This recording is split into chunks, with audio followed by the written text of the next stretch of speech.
And so any idea regarding neural networks, students? Previously in your BTech, you might have done about this one.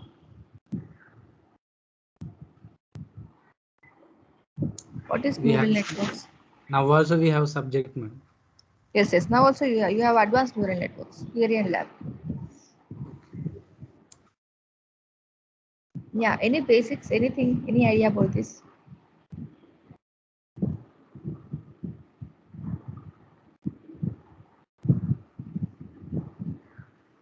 Okay, so here, what is the difference in that course and what is the difference here is, we are going to learn neural networks and how it is applicable to the machine level languages. Okay, machine level language applications. How you are going to use this concept here. Okay, that we are going to see how to generate the different real-time applications using these neural networks. We will try to learn the concepts of this with reference to some real-time examples. Okay. And how much is needed for a machine learning application? What are the crucial concepts that are needed for neural networks? Only those concepts we are going to learn here. And now we have studied about the decision trees, right? What type of input values are taken by decision trees, students?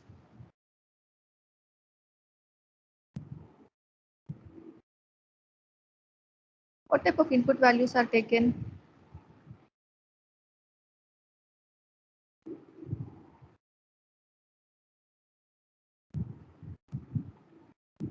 See, we have different types of values, discrete values, continuous values, okay, real values, a lot of things are there.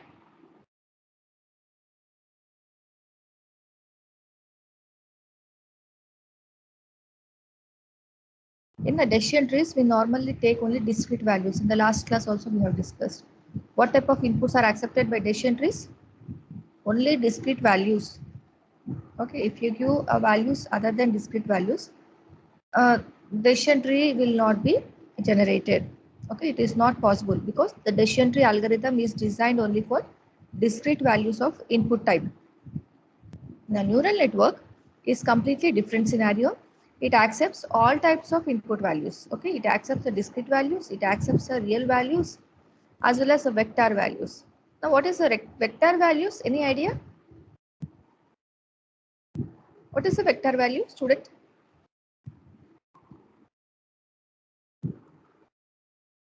See, vector value is a group of value. Okay, suppose if I have a photo, okay, a picture is there of a person or an image is there.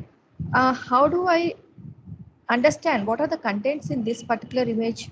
Okay, how many number of persons are there, or what are the things that are present in this particular image? How do we identify that is?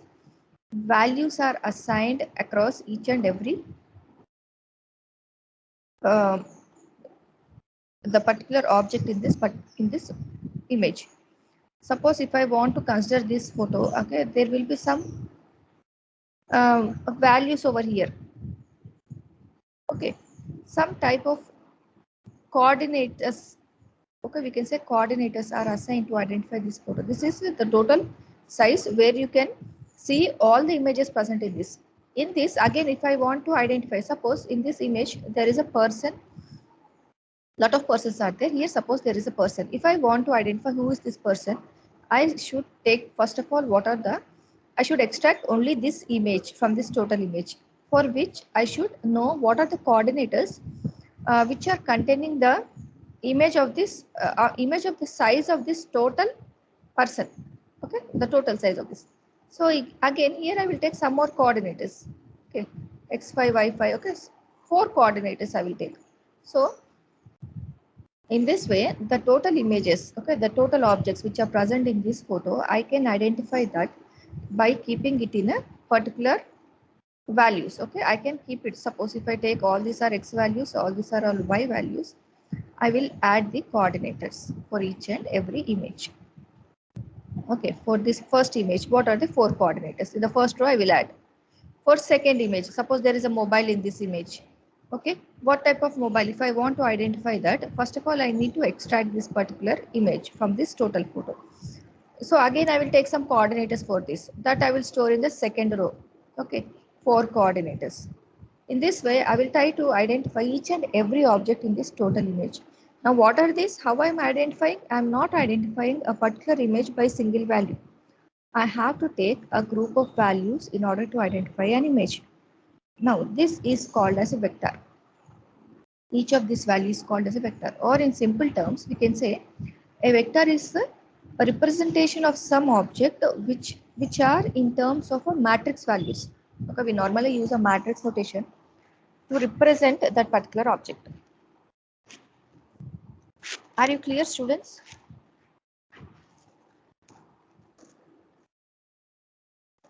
Yes, ma'am. Okay.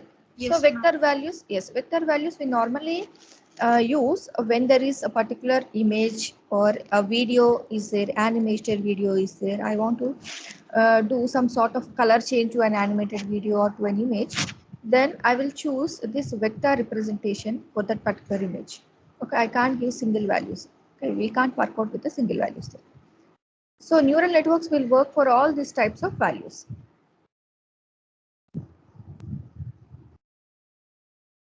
Okay, so you can also character with the help of these neural networks. Now, these are some of the few applications. One of the application is handwritten characteristics. How to recognize the handwritten characters? Suppose some people will write. Okay, different. The people will be having different types of uh, texture representation. Okay, some may be with cursive writing. Okay, some may write very clearly. In order to identify what they have written particularly, we have a lot of apps. Okay, presently there are a lot of these particular apps which are called as optical character recognition. I think we might have read about this optical character recognition. Okay. This is already existing apps are there for this.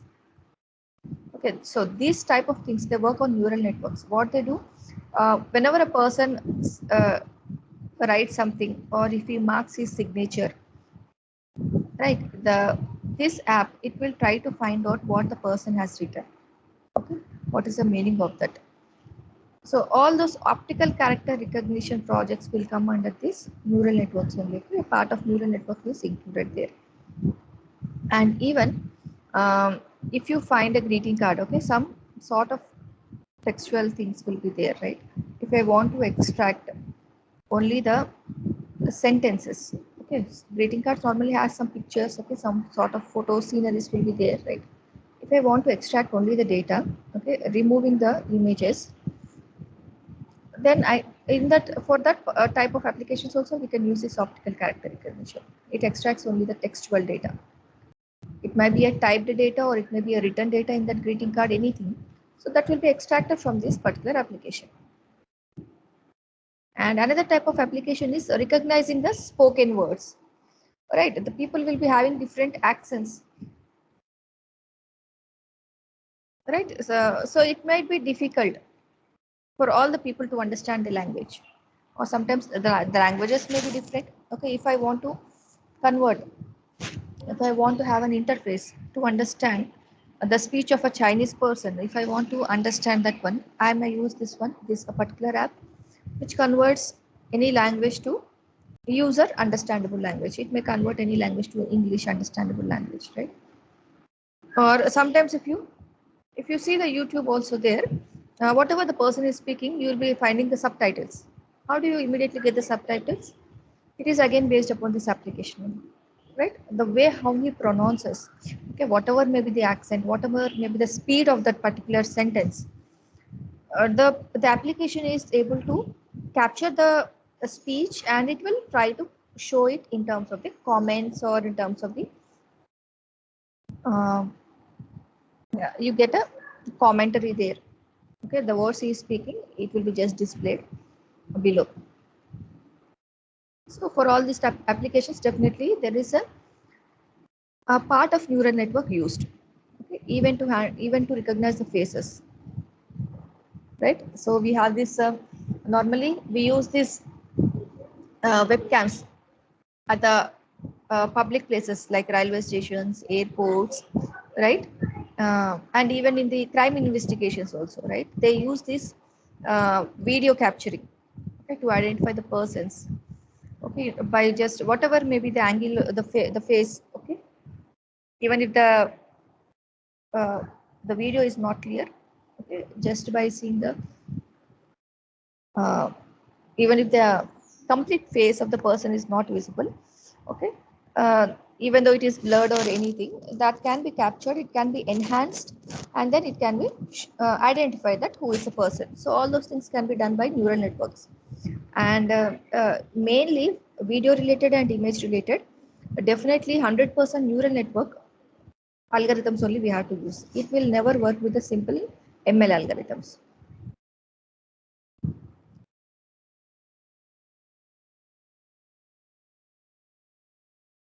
Right. And to understand this, how this ML, okay, how these neural networks have been emerged. Right. So all these neural networks or machine learning will come under artificial intelligence, where the machine is going to do the work on its own.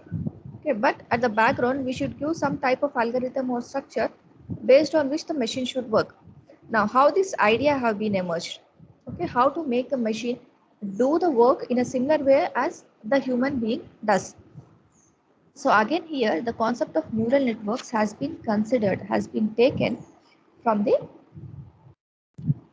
human brain structure itself. It. From the human brain structure only, this neural network concept has been emerged. The way how our human brain will interact, how it will think, how it is passing the information. Okay, whatever immediately if a picture is seen, a lot of information will be gathered from that picture. How each and every information is being processed, right? So all those techniques have been taken from the human brain only. Based on that only, a new algorithms have been designed under this concept called as neural networks. Okay, so what happens in neural networks is the neurons which are there, okay, in the brain, okay, in the human brain, and the hierarchy which they follow, how they are structured physically and how they work logically, all those things are taken, and a model is developed which is called as a neural network model. Okay? And we are making the machine to think in a similar way as how the human brain is working. And what happens in neural network is a lot of inputs will be given. Okay, a lot of inputs will be given, which will be processed, and then you will get a one single output. This is the job of the neural network. Okay, inputs will be in multiple number, and they will be processed, and finally you will get one single output. Okay, now this is a basic type of operation of the neural networks.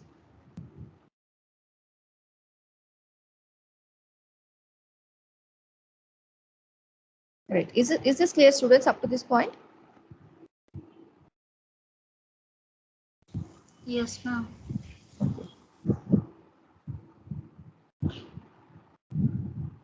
Now, if you consider the human brain, okay, in human brain there are approximately 10 power 11 neurons. Okay, total number of neurons are approximately 10 power 11. Okay, it might be greater than this also. Okay, so minimum is 10 power 11 neurons, and it is not that only one neuron is there that will work and it will just send to the processing unit and it will generate some output. It is not the scenario. One neuron will be connected to another neuron. It will be passing the information from one neuron to another neuron.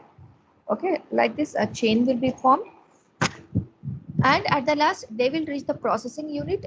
Okay, or some sort of cells will be there which are responsible for processing that particular information, and then to generate the output will be generated. Now, each and every neuron, to how many neurons it can transfer that information? It is about 10 power 4. That means each neuron, it can send the information which it has obtained. To how many neurons it can send? It can send to approximately 10 power 4 neurons. Okay, so that many connections will be there. That is, each neuron is connected to that many number of neurons. So in a similar way here, the neural network algorithms have also been developed in a similar manner, where each input will be processed, okay, in a layer based manner, and the output of one, okay, the first output whatever you get, that will be again sent to one more neuron. Again same process will be done, processing will be done, and again output will be generated. This output will be again sent to one more neuron, and again processing will be done, and again output will be generated. So in neural networks there are two types of scenarios. One is basic scenario, okay, to generate an output. That is simply input will be passed, okay, number of inputs, lot of inputs will be there. All those inputs will be passed through neurons to the processing unit, and simply one output generated. So this input, processing unit, and output is one cycle. Okay, if there is a one cycle, it is a single layer neural network application. If this process is repeated, okay, between a number of cycles, between lot of cycles, then it is called as a multi-layered neural networks. Okay, so depending upon the complexity of our operation, neural networks will be repeating that process. Iterative process will be happening to generate the output. Right, and the neurons, they will be processing the input, okay, from one neuron to another neuron within a fraction of seconds. Okay, what is the time? It is simply 10 power minus 3 seconds. And how does the input will be going on switching from one neuron to another? Okay, it will be taking around 10 power minus 10 seconds. Switching speed, that is from output to input, again input to processing, processing to output. So this switching will be taken, it will be taking a time of 10 power minus 10 seconds, and this is 10 power minus 3 seconds. That is, the information from one neuron to another is 10 power minus 3 seconds. Okay, so such a very fast communication will be happening.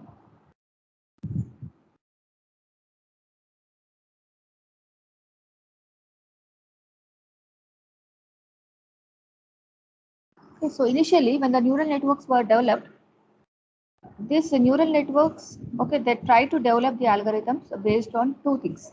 Okay, initially when the neural networks was in emerging stage, okay, so as to finalize which structure will be better, okay, or to consider which type of biological things, okay, to develop this. There are two groups of people were there, where they were trying to find out these neural networks, algorithms, and procedures. One set of people were considering the biological learning process. That is how the person, how the human being is going to learn in the same process the machine should learn. So they were considering those biological process. This were one group of people. Another group of people were there where without comparing with the human brain, they were trying to generate their own ML algorithms, machine learning algorithms, which won't work similar to the brain. Okay, they won't work with the similar to the brain. They just work based upon the steps or the algorithm which are given. So, and after once they have designed these two, what the researchers have found that this biological network which they have developed, the algorithms which they have developed based on the human brain structure, those were working in a very efficient manner. So this was considered as our final structure for the neural network procedures. And this is the structure of the human brain. And the same structure have been incorporated in our neural networks algorithms. Okay, and you see any invention, okay, any type of research or any invention, it will be based on our observed environment only. Okay, nothing new will be there. Whatever we observe in and around, only those things will be considered. Okay, they will be emerging as a very beautiful research or very helping research, right? Because they are all the real time observations. And what we develop without inventing, without observing the environment or uh, the scenario which is around us, okay, they are not a real time applications. They won't account for they won't add for the real time applications.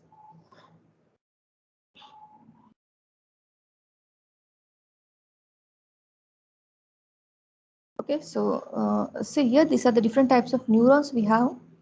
The black colored ones, one by one. See, you can see the lines over here. So these are the different neurons we have.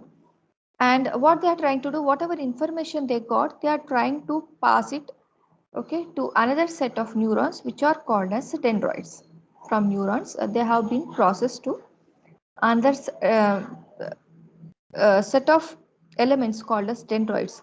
Dendroids will help to pass the information from one neuron to another neuron. See what is happening here? There is a neuron over here, okay, some set of neurons, here also some set of neurons. Now the information between these two neurons, the information exchange will be happening through this cell structure which are called as dendroids. And what this dendroids will do? They will carry the information which are given by this neurons. They will convert into electrical signals. Okay. The same scenario happens in our brain also. Whatever the information is captured in terms of voice, in terms of image, in terms of smell, right, or sensation, everything will be converted into electrical signals by these dendroids. They will be passed to another neurons. And again from there, it will be passed to another set of neurons, again through dendroids. So this process will be happening. And finally, what happens? It will be sent to some processing unit. Now, what is a processing unit in the human brain? It is a cell. Okay, the cells which are present, they will be acting as a processing unit.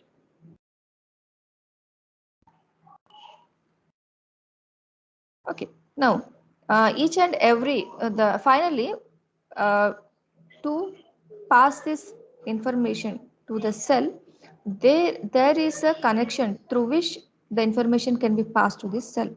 That connection is called as apical dendrites. So there are some lines, okay, you can see here. These are responsible to carry that information to the cell. Cell will process that information. It will understand what is a uh, image it has seen, okay, or what is a speech it has been listened from other person. Okay, it will try to understand, process it, and it will generate some responses for that, which are again passed through one more communication line which is called as axon, right? And finally they will be sent as the responses through these connecting lines which are called as synaptic terminals. Synaptic terminals will actually send signals to the brain that what should be the response. These are called as our output response cells, and these neurons, these are our input, okay, input cells. Okay, so this is how our brain works. So similarly, same procedure is applied in neural network concept also. You have a lot of input data that will be taken, it will be processed, and again you will be generating a lot of outputs. And this process can be repeated here. Okay, so basically we have only one scenario, that is input is taken, okay, and then here it is processed and output is generated.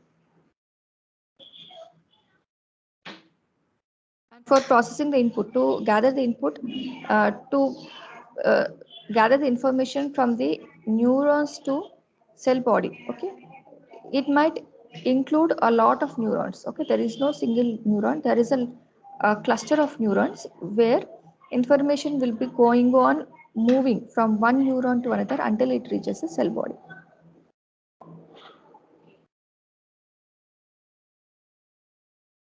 Okay. Now, same procedure, same technique has been used here also. Okay, so when the same architecture is applied to our machine, so this is clear, right, to the machine here. Now we are having the number of inputs.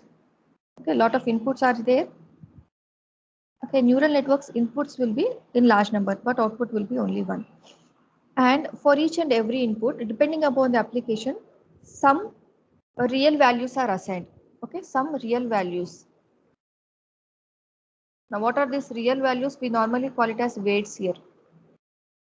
For each and every inputs, the inputs are not taken as it is. Some kind of modification is made. See, the inputs which are accepted by brain, they are converted into electrical signals.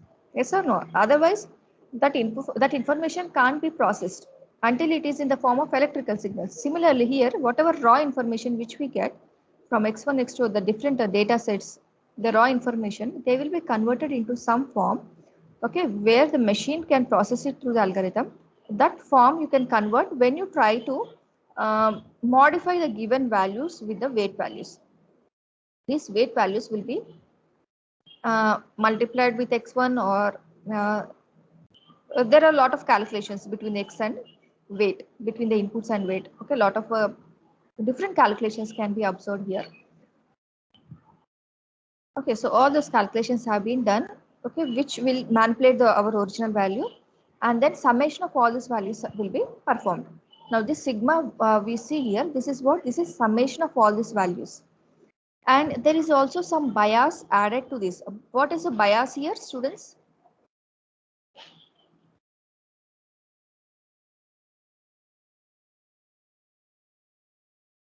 Bias is some pre-assumption about the data. Okay, and when the data is in the form of underfit or overfit, it will generate some errors. Okay, bias will say, okay, some type of assumptions about the data. Pre-assumptions will be there. Okay, suppose if this data is so and so, then this can be the processing function and this can be the output. Okay, so some sort of pre-assumptions about the data will be done. So that will be ready. It will also be kept ready by the algorithm, and then summation of all these things will be done, and then after the summation only our input data is ready. See, VK is our actual input data after modification. This is the actual data which the machine wants. Okay, whatever we have x1, x2, this is all raw data which the machine can't understand. We need to do a lot of pre-processing there. Okay, yes. This x1, x2, all this data, it can be in terms of images, it can be in terms of voice, okay, textual data, which the system can't understand. So this we need to convert into number form or matrix form. See, V means what? Vector data. Vector data means the images, voices, okay, the pictures, videos, everything will be in terms of matrices. Okay, in terms of matrices, each and every picture will be denoted. So that is our vector data, that is our actual data which the machine require, and that we are trying to pass it to the activate function. Now what is this activation function? Activation function is the different types of neural network algorithms we have. We have convolution neural network algorithm, and different types of perceptron algorithms are there. All those things will be applied, and then finally we generate the output. So this is all what happens in the background.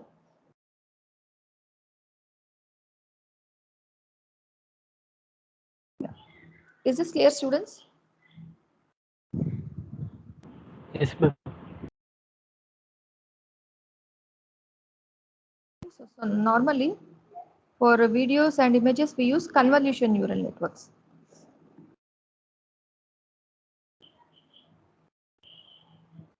And this is an example of neural networks. One of the application, okay, very good application of the neural networks. Okay, so in 1993, okay, in 1993 itself, automatic car model was developed. Okay, it was just a basic automatic car. Okay, yeah, it was not a very high-end mobile, a very high-end vehicle. It was just a basic thing, and only a few actions of the vehicle were tested. Okay, it was limited to very few actions. And what they did is they have done only one thing here, based upon the images. Okay, they have set a camera at the front side of the vehicle. Two cameras were being fit over here, and based upon the images, okay, based upon the road view, okay, the vehicle has to move. Okay, and everything they have kept as constant. Speed is constant, right? Initially they kept speed constant, remaining things as constant. Just the vehicle has to move by seeing the obstacles. Whenever obstacle is there, it has to change the path. When there is no obstacle, it has to move on. Only these basic things have been incorporated. And he see, whenever this picture is generated from these photos, that means there is a continuous evaluation of the images, right? For every 1 second, for every 2 seconds, there is a continuous evaluation of the video. So how to understand that video? That means input is going on emerging. This type of input is what? It is continuous input. Yes or no? If it is a vehicle Yes, is ma'am. if vehicle is stationary and it has to take only one decision, it is what? It is discrete input. Now this is what? This is a continuous input.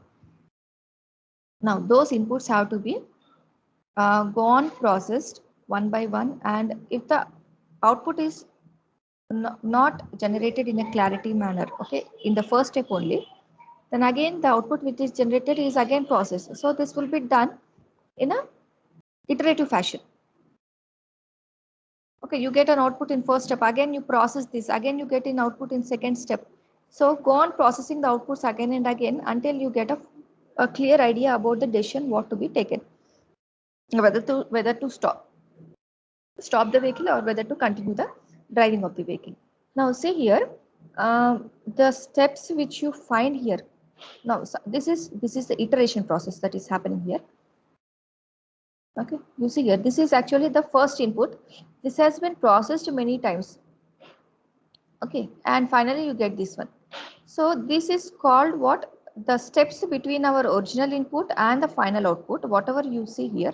Now these are what? These are continuously intermediate outputs that are being generated, and these are processed. These intermediate inputs and outputs which are being generated, which are being processed, these are called as hidden layers. Yeah. Are you following, students?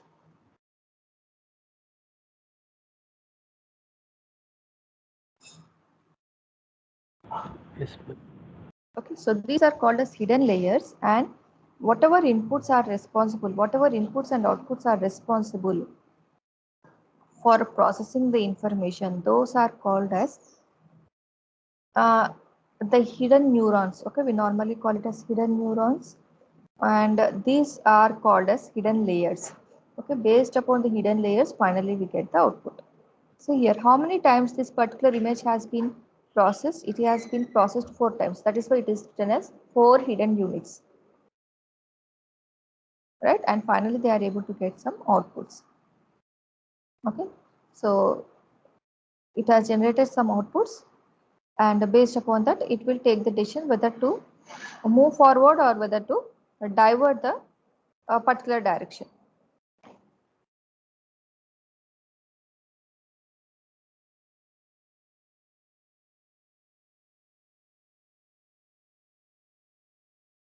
Okay, so they try to control the steering of the particular vehicle.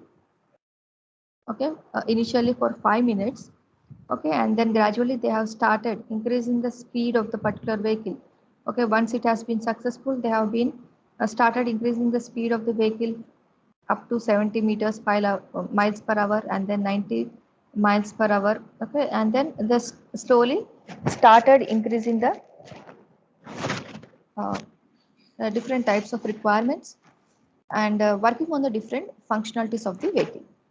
So this was a basic uh, invention of the neural networks, which was happened in 1993. Okay, the basic model was introduced in 1993 itself. Okay, so automatic cars is not a new one now. Okay, they are just enhancing the already developed model now. And when we talk about the neural networks, artificial neural networks, they are mainly designed based upon the backpropagation algorithm.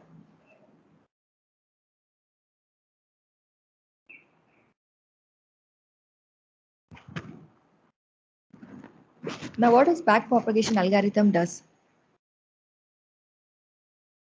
See, it takes this backpropagation algorithm. It takes it works on a structure.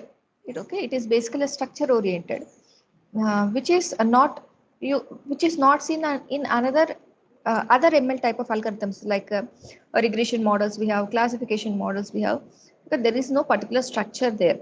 Okay, they are just depending upon the input data. They just follow the procedure which is present in that particular algorithms. Now, backpropagation is completely dependent upon the fixed network size, and there should be a directed graph. That means you are moving from one step to another. Right, hidden layers are there. How do you move? You always move from raw input to the hidden layers, and then finally move to the output. Okay, so there is a fixed direction over here. You move from one neuron to another neuron, there is a fixed direction and there is a directed path over here. And always at each and every step, okay, when the particular input is converted to output, the next, that particular output will be the input to the next layer, right? So every time you take a particular input, that input will be modified with some weighted value, okay? The weight, some constant value will be taken, it can be multiplied, it can be added, okay? Some sort of mathematical operations will be done to the original data, and then it will be passed for the next neurons to process the data.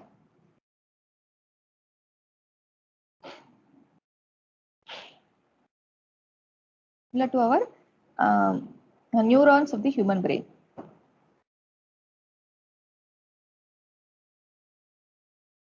And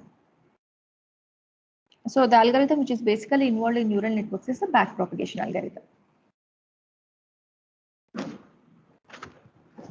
And this is the most robust algorithm. That means it will be able to accept any type of inputs like discrete values, real values, continuous values, okay, any type of input. There is no condition on the particular type of input. Similarly, the outputs which are generated, those are also can be of different forms. It can be discrete, real values, or vector values. Okay, any type of things can be there. And whatever instances we generate, whatever inputs are there, the values which we give, they will be always in terms of attribute value pairs. That is in terms of vector values. Okay, you may have single dimensional vectors or multidimensional vectors. Okay, like there may be more than 2D vectors. Like we were discussing only x naught, y naught. There may be also z naught, right? So depending upon the application, you can change this vector pair. And the output which you get is also a single output, but in that the output will be consisting of a multi-dimensional output. Okay, the vector of 30 attributes.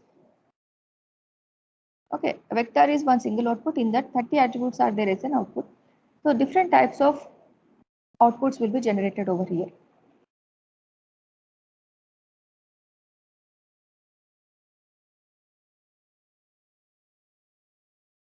And like decision trees, in decision trees accepts the noisy data. So similarly, ANN, here also it accepts the noisy data, different types of complex data, which are generated from microphones, cameras.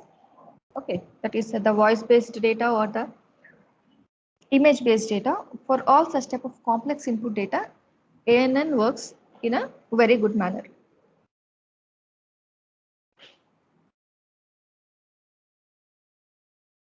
And why it is working in a very efficient manner is, one simple reason is there is no restriction on the input. Okay, but whereas in decision tree will work only if the input is discrete values only. It won't work for any other 2D dimensional data or 3D dimensional data. Okay, so that is why it is less efficient. Whereas ANN, it accepts any type of inputs. So it is easy to handle even a very complex input is given. And it is robust to noise in the training data. So what is noise in the training data? What do you mean by noise here, students? Missing values or incorrect values. Yes, any missing data, incorrect data is there in the training data that can be handled. And what do you mean by robust?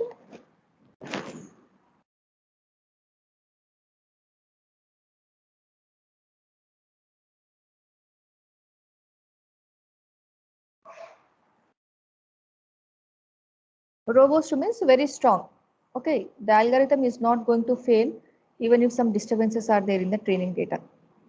It is a very strong algorithm. It accepts all such type of data, noisy data also it accepts.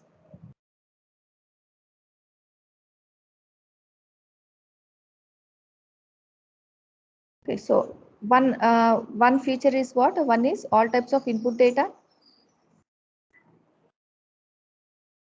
is accepted in ANN, which works on backpropagation algorithm. Second thing is it is robust. Okay, Even if the noise data is there, it won't affect the algorithm. It won't affect the output. And third one here is long training times are acceptable. See, normally when you do this convolution type of applications or the projects, when you run that particular project, some of the projects will be there which will take nearly 1 hour to 3 hours to run that particular model. Only for running only it will take 2 to 3 hours. Okay, if you deal with the images or if you deal with the videos, okay, persons are moving in a, suppose if you consider the airport, persons are moving, okay, here and there, they are moving, they are coming outside, they are going inside. If you want to identify a person, okay, from a group of some thousands of people, okay, you need to capture their faces. You will get a rectangular box if you have seen any applications or any type of um, normally you see in uh, various ads also you can see there the people or the images, or simple example is Google Photos. You'll be getting a square box. If you want to identify a person on the face of a person, you'll get a square box, right? So to that means the application is trying to find out that person, who is that person, right? It is trying to identify the features of that person. Okay, so in order to identify a person's, okay, from a group of thousands of persons, in order to extract one single person from the identity of one single person from that group of a lot of persons, we normally use convolution neural network, and for processing this, it takes nearly 3 hours, okay, to identify that person. So that means what? The training time which is happening there, which is taking there, is very, very long. To train the model also, it will take nearly 2 to 3 hours. Okay. If it is from a single image, if you want to extract, that will take less time. But if it is a real-time data, which is a dynamic motion, okay, a motion type of video is there. Okay, a running video is there. If you want to capture the identity of a person there, nearly it will take some 2 to 3 hours to train the model. So even for those types of applications also, this ANN works very good. Okay.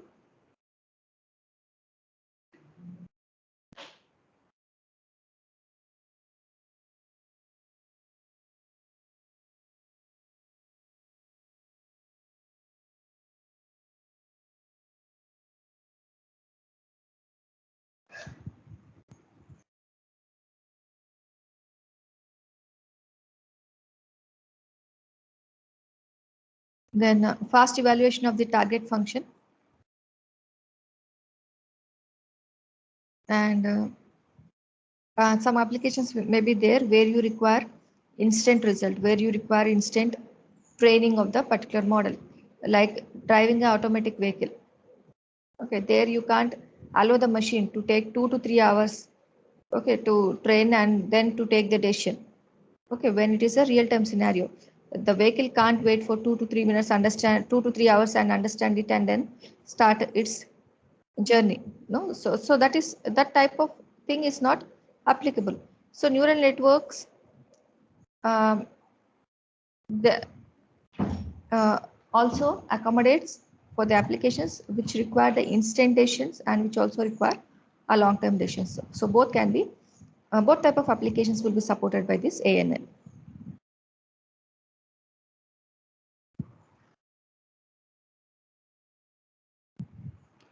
And there is no compulsion that what is happening at the background. Okay, the human brain need not understand what is happening at the background in ANN machine learning.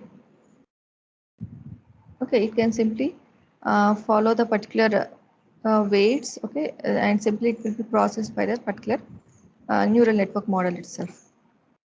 Whereas in ML, you need to understand how to process, okay, how to, what happens. A lot of uh, human intervention is there, okay, when compared to ANN. ANN completely takes up the responsibility, okay, and it tries to build the model.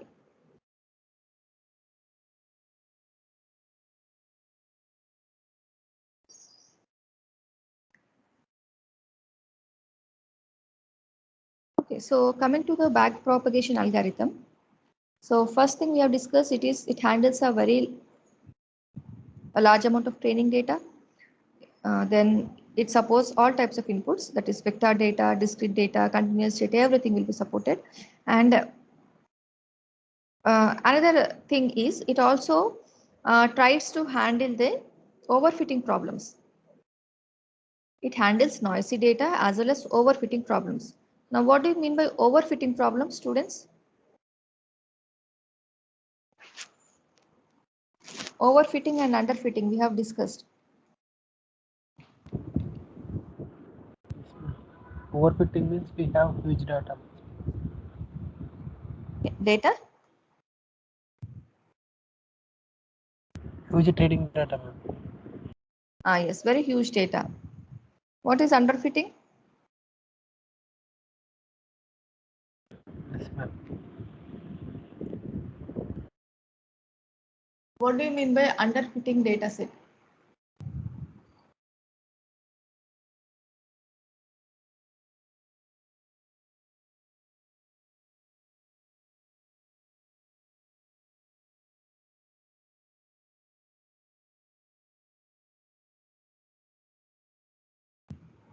Yes, students.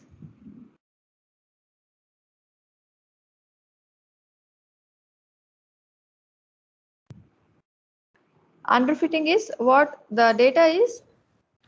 Less, ma'am, less data, Yes, yes, yes. The data is, yes, insufficient data. yes. The data is very less. Okay, and the machine is unable to take the decision. Okay, it is unable to generate output. And overfitting is there is excess of data and the machine is in confusion. Okay, so as to present what type of output, that is overfitting. So these problems can be handled by backpropagation algorithm easily. Okay, so we normally deal with underfitting and overfitting, and to handle these problems, we use outliers. Okay, so when we do the lab, we will try to understand this. What are these outliers? They will try to handle this overfitting and underfitting problems.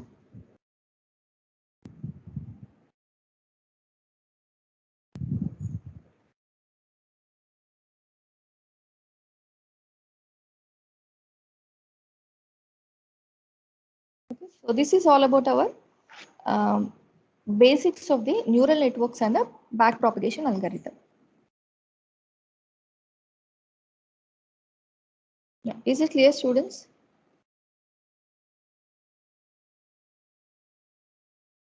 Yes, ma'am. Okay, so backpropagation is our basic algorithm. Okay, for any simple applications, if you want to run on the neural networks, the basic algorithm is backpropagation algorithm.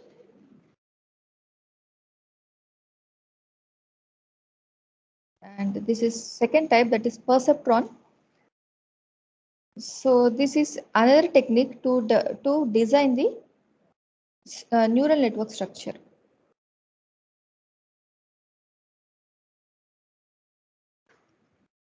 So again, this also works similar to backpropagation algorithm only. A slight modification is done in the structure of the network.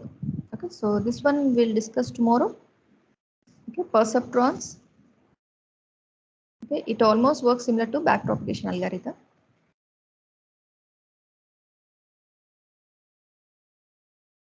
Yeah, is this clear, students, up to this point? Whatever we have discussed.